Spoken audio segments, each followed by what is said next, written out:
Hi everyone, good morning, good afternoon, wherever you're watching from. Today's lesson is very striking, especially when we think about the fact that this thief on the cross, where did he get that kind of confidence that Jesus had a kingdom?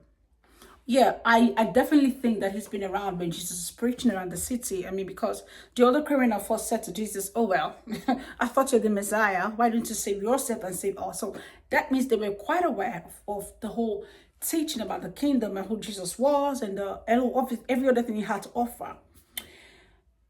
But I'm still very impressed that the other thief thought it necessary to shut his fellow thief up and then say, Jesus, remember me when you come into your kingdom.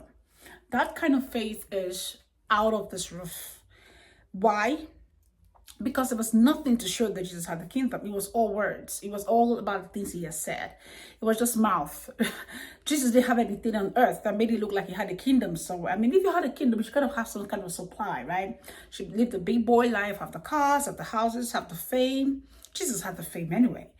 But his kingdom didn't supply those kind of things. And most importantly, they expected that his kingdom would provide deliverance, which is what that other criminal was rightfully asking for. But because he was ignorant, he didn't know that Jesus didn't come for that kind of salvation. This other one that is our study for today struck me on different levels because, again, I know he's heard that Jesus has a kingdom and Jesus has preached about it all across the country because he was popular, so they knew about him. He wasn't preaching in the secret place. They knew he was preaching in public that he had a kingdom and that he was the Messiah. They knew that. But how did he get himself to believe that even in death, Jesus was actually going to transcend to a kingdom? Because he said to Jesus, when you get to your kingdom, remember me. That kind of faith is not regular. I want to ask you today, in what ways do you think that you are not opening up your heart to receive the invisible? Because this thief was receiving an invisible kingdom that he's never seen, even though he's heard about it. And then, even in the face of death, he didn't fear. He actually still believed that there was a kingdom Jesus was going to take him to. That is remarkable.